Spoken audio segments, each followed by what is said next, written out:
Sony did it. They actually engineered a camera that refines every single feature of the legendary FX3 and handed filmmakers almost everything they ever asked for, plus a few brilliant surprises that nobody saw coming.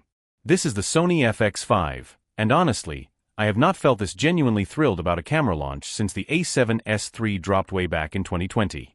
Let's dive right into it because it is time to break down the FX5. Before we go any further, and just to keep things completely transparent and ethical, I want you to know this video is not paid or sponsored by Sony.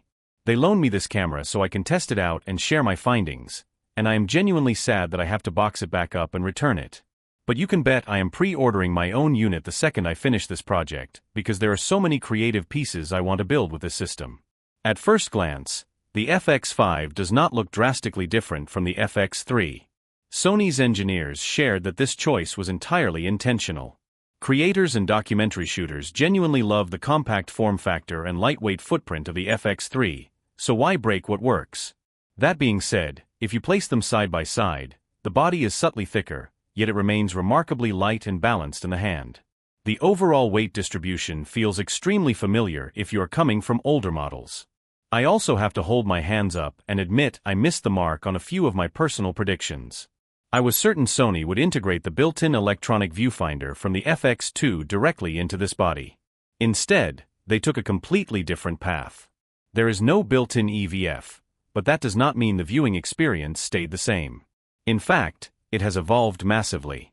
Take a look at the back of the camera, and you will encounter the first major hardware upgrade, the display panel. Filmmakers have petitioned Sony for this change for years, and seeing it actually implemented is nothing short of fantastic. The screen is now noticeably larger at 3.5 inches across, while retaining the flexible fold-out and tilting mechanism we loved on previous generations. More importantly, let's address the flaw of the older screen on the FX3. That legacy panel relied on a 4:3 aspect ratio. Whenever you filmed standard 16:9 video, the display automatically generated black letterbox bars across the top and bottom. This squished your live video preview down to what felt like a tiny 2-inch window. While it was functional and I used it successfully on countless shoots, this new display upgrade is a stroke of genius. It now matches a native 16:9 widescreen layout, perfectly filling your monitoring space with the exact dimensions of your recorded footage, unless you choose to switch into open gate capture modes. When you frame up your shots in standard 16:9, the live picture dominates the display, delivering an immersive, crystal-clear monitoring experience that completely changes how you compose in the field. Now let's revisit that electronic viewfinder discussion.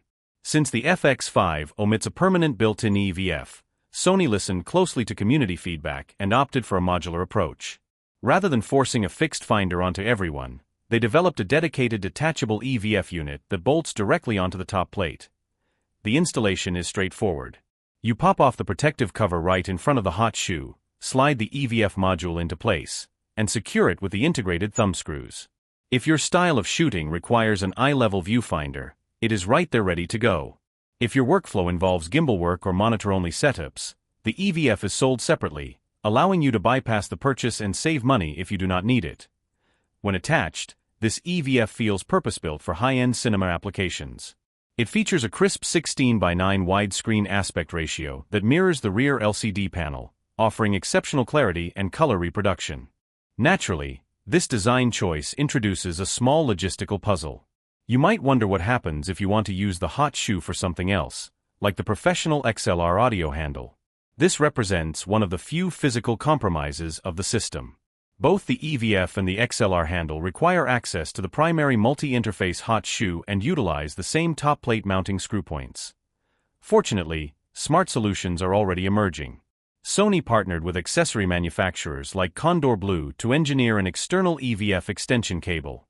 This allows rig builders to mount the electronic viewfinder onto an external camera cage while maintaining data and power communication with the camera body. You can position the viewfinder on an articulating arm or a shoulder rig extension without cluttering the top hot shoe. While the data cable still needs to interface with a proprietary port on the top plate which is covered once the XLR handle is locked down, third-party rigging ecosystems are already solving these layout challenges. It is a minor hurdle in an otherwise brilliantly thought-out body design. Shifting our attention to the rear controls, the layout represents a complete philosophical departure from consumer mirrorless bodies. The traditional circular control dial that users expect on the back of a Sony camera has been completely removed. Because the new LCD monitor spans a much larger footprint, the right-hand real estate is streamlined down to a clean set of dedicated function buttons. Borrowing layout cues directly from high-end cinema platforms like the Venice series, you get a clean arrangement consisting of a custom assignment button, a home button, and a user navigation key. This layout takes a brief adjustment period, signaling a profound shift in identity. The FX5 is not a hybrid photo camera masquerading as a cinema tool. It is a dedicated moving image machine designed from the ground up for professional operators. The cinematic DNA becomes immediately apparent the moment you flip the power switch. The software interface completely abandons the colorful, photocentric menu tree found in alpha mirrorless models. Instead, it adopts a streamlined professional UI inspired by the Venice and Burano ecosystems. Sony designed this interface deliberately to serve as a natural stepping stone for filmmakers. In past years, creators starting on budget cinema bodies like the FX30 or FX3 faced a steep learning curve when stepping up onto large-scale production cameras like the Venice. The menu architectures, button mappings, and display layouts were entirely foreign. By outfitting the FX5 with this professional menu paradigm, operators can master an interface that translates directly to high-end cinema sets or reinforce its identity as a pure video camera. Sony made a bold decision that might catch some hybrid shooters off guard. The FX5 cannot capture still photographs. There are no raw photo modes, and shutter buttons for single-frame stills have been omitted entirely. It is a motion picture camera in the truest sense of the definition. Audio capabilities reach new heights when pairing the camera with the optional XLR handle unit. Supporting true 32-bit float audio recording at sampling rates up to 96 kHz, this handle gives field recordists unprecedented safety margins. If unexpected audio spikes clip or quiet dialogue falls too low, the 32-bit float architecture allows you to rescue your tracks in post-production without introducing digital distortion or crushing noise floors. The physical attachment mechanism uses robust dual-screw locking points, ensuring a rigid, rattle-free connection that outperforms standard hot shoe friction mounts. Recording in 16-bit X-OCN gives filmmakers access to an astronomical color space containing roughly 280 trillion color variations. This provides incredible latitude in post-production for recovering blown highlights, pushing shadows, and fine-tuning white balance with absolute precision. Historically, raw video formats suffer from a major drawback: astronomical file sizes that bloat storage drives and overwhelm editing systems. Sony's engineering team solved this challenge by introducing 3 distinct flavors of X-OCN compression: the standard LT profile alongside 2 newly optimized, highly compressed variants designated as C1 and C2. Stepping up from traditional 4K to 5K represents a massive increase in pixel count, giving documentary and narrative shooters a 69% margin for reframing, stabilizing, or punching into footage during post-production without sacrificing final 4K delivery clarity. For anamorphic shooters and vertical content creators, the inclusion of open gate recording is a game changer. The camera utilizes the full 3:2 sensor area, supporting 5K capture up to 60 frames per second with comprehensive built-in anamorphic D-squeeze monitoring options spanning 1.3x, 1.5x, 1.6x, 1.8x, and 2.0x ratios. When shooting standard 16:9, the camera handles high frame rates effortlessly, delivering 4K video up to 120 frames per second with minimal crop factors.